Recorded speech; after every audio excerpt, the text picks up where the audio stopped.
Hey, hello, my dear YouTube friends. How are you doing today? Happy Saturday. That is, if you're watching this video the day it comes out.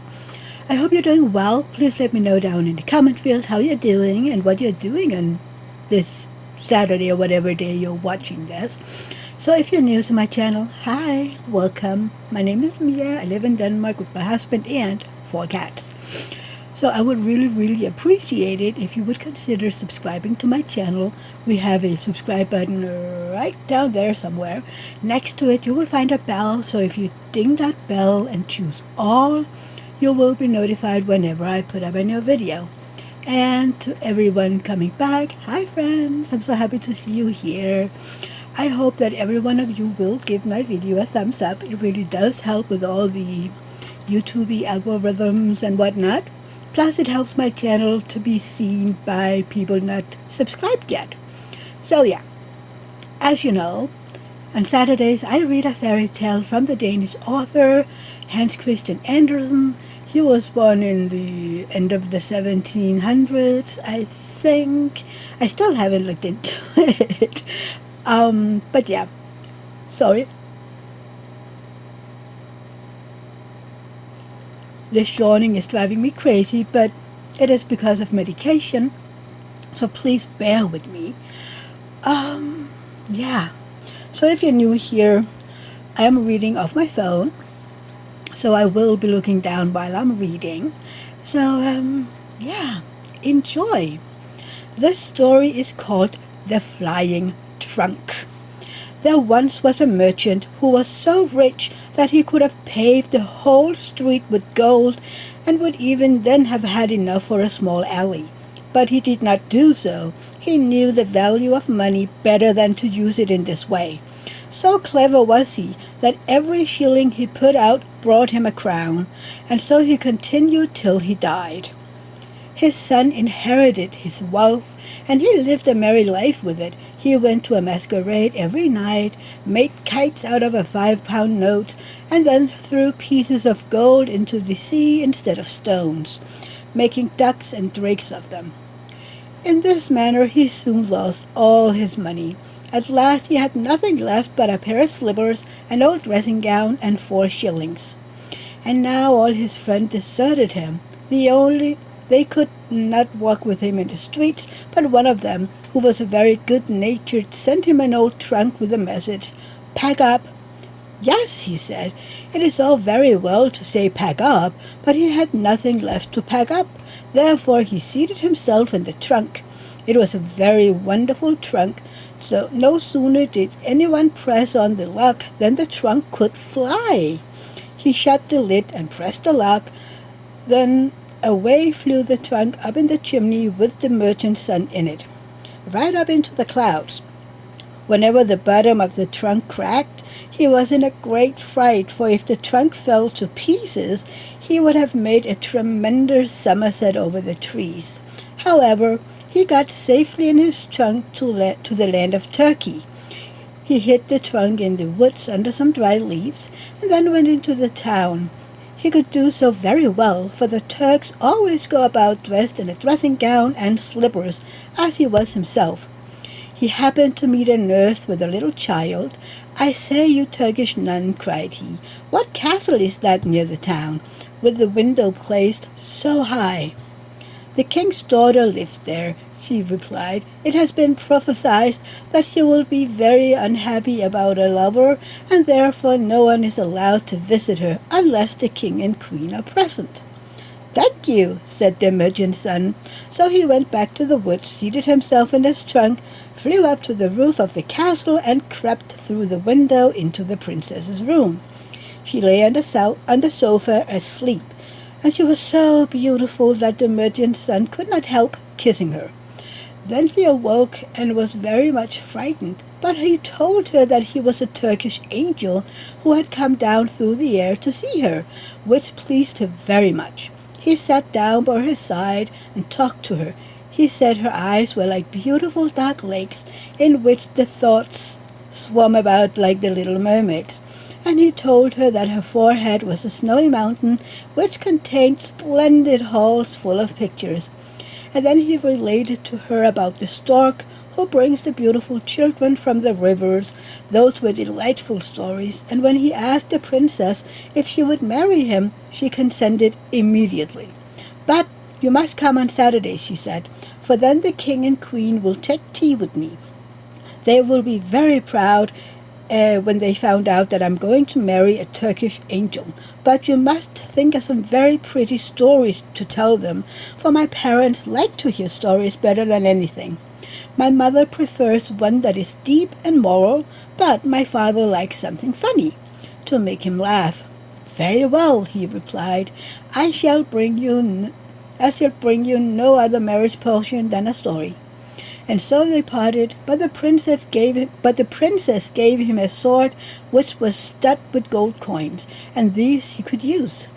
Then he flew away to the town and bought a new dressing gown, and afterward returned to the woods, where he composed the story so as to be ready for Saturday, which was no easy matter.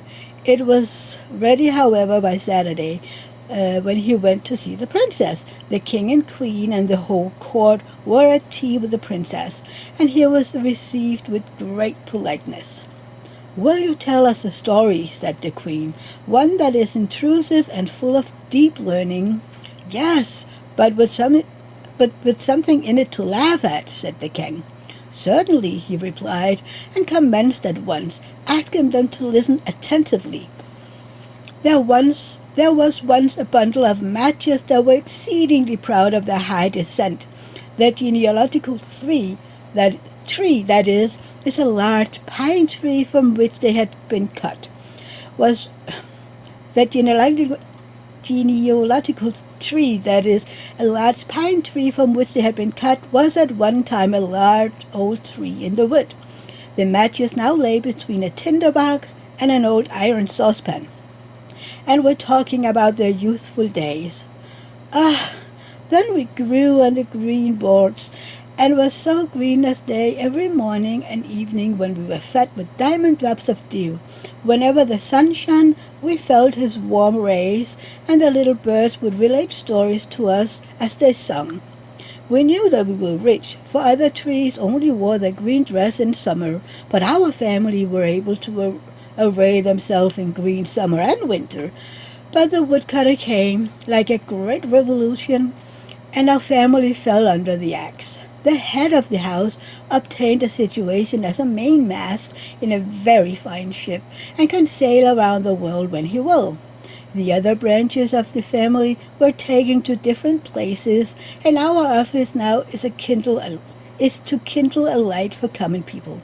This is how such high-born people as we came to be in the kitchen. Mine has been a very different fate, said the iron pot, which stood by the matches. From my first entrance into the world, I have been used to cooking and scouring. I am the first in the house when anything solid or useful is required. My only pleasure is to be made clean and shining after dinner, and to sit in my place and have a little sensible conversation with my neighbors. All of us, excepting the water bucket, which is sometimes taken into the courtyard, live here together within these four walls. We get our news from the market basket, but he sometimes tells us very unpleasant things about the people and the government. Yes, and one day an old pot here was so alarmed that he fell down and was broken to pieces. He was a liberal, I can tell you. You were talking too much, said the tinderbox, and the steel struck against the flint till some sparks flew out, crying, We want a merry evening, don't we? Yes, of course, said the matches. Let us talk about those who are the highest born. No, I don't like to be always talking of what we are, remarked the saucepan. Let us think of some other amusements. I will begin. We will tell something that has happened to ourselves that will be very easy and interesting as well. On the Baltic Sea, near the Danish shore. What a pretty commencement, said the plates. We shall all like that story, I am sure. Yes, well, in my youth, I lived in a quiet family where the furniture was polished, the floors scoured, and clean curtains were put up every fortnight. "What an interesting way you have of relating a story," said the carpet broom. "It is easy to perceive that you have been at a great deal in a woman's society. There is something so pure runs through what you say." "That is quite true," said the water bucket, and he made a spring with joy and splashed some water on the floor. Then the saucepan went on with his story, and and the end was as good as the beginning. The plates rattled with pleasure, and the carpet broom brought some green parsley out of the dust hole and crowned the saucepan, for he knew it would vex the others, and he thought, "If I crown him today, he will crown me tomorrow." "Now, let us have a dance," said the fire tongs, and then how they danced and stuck up one leg in the air. The chair cushion in the corner burst with laughter when they saw it. "Shall I be crowned now?" asked the fire thongs. So the broom found another wreath for the tongs. They were only common people after all, thought the matches. The tea urn was now asked to sing, but she said she had a cold and could not sing without boiling heat. They all thought this was affection. They all thought that this was affectation, and because he did not wish to sing, excepting in the parlor when he went on the table with the grand people. In the window sat an old quill pen, which the maid generally wrote. There was nothing remarkable about the pen, excepting that it had been dipped too deeply into the ink, but it was proud of that. "If the tea urn won't sing," said the pen, "she can leave it alone. There is a nightingale in the cage who can sing. She has not been taught much, certainly, but we need not say anything this evening about that." "I think it's highly improper," said the tea kettle, who was the kitchen singer and a half-brother to the tea urn. "That is a rich foreign bird That a rich foreign bird should be listened to here. Is this patriotic? Let the market basket decide what is right." "I certainly am vexed," said the basket, inwardly vexed more than anyone can imagine. "Are we spending the evening probably? Would it not be more sensible to put the house in order? If each were in his own place, it would lead a game. This would be quite another thing." "Let us act a play," said they all. At the same moment the door opened and the maid came in. Then not one stirred. They all remained quite still, yet at the same time there was not a single Put amongst them who had not a high opinion of himself and of what he could do if he chose. Yes, if we had chosen, they each thought, we might have spent a very pleasant evening. The maid took the matches and lighted them. Dear me, how they sputtered and blazed up. "Now then," they thought, "everyone will see that we are the first. How we shine, what a light we give." Even while they spoke, their lights went out. "What a capital story," said the queen.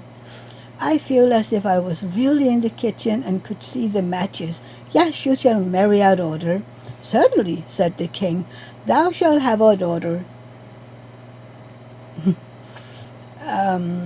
The king said those to him because he was going to be one of the family.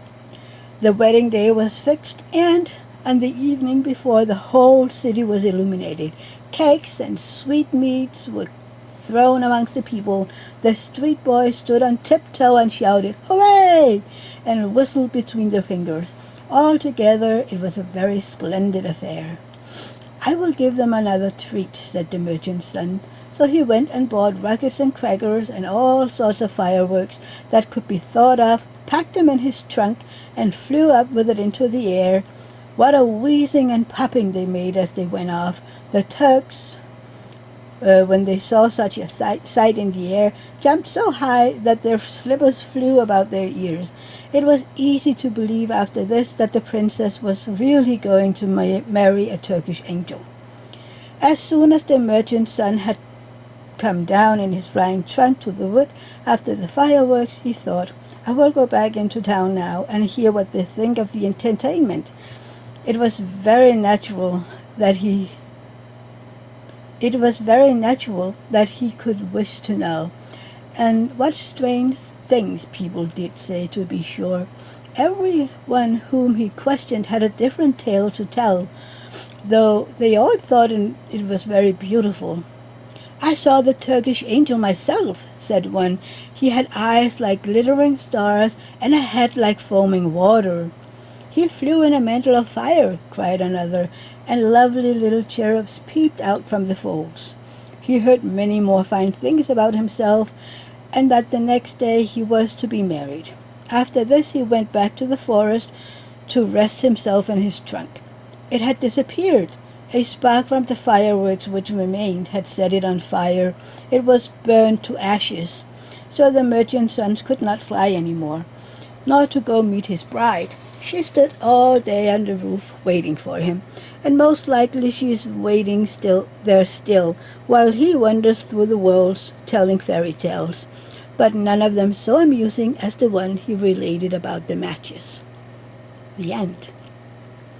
So, what did you think of this one? And what do you think the moral of the story is? Sorry.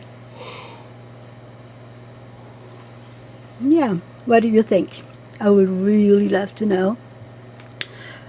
What is my take on it?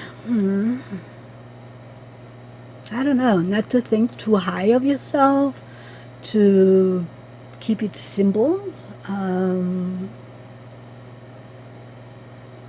I don't know. There's so many possibilities, right?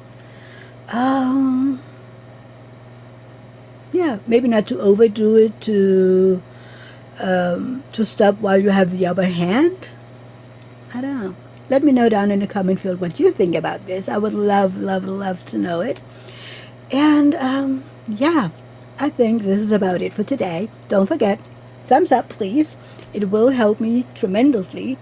And hopefully I will see you tomorrow in my live. It is always a lot of fun, and we go about 1.5 to 2 hours, sometimes a little longer, depending on what we have to talk about. And then on Tuesday I have my Women Chat, and on Friday I do an unboxing, as long as I have something to unbox. But yeah, well, I will see you hopefully tomorrow, and if not, in my next video. Bye everybody. Love you.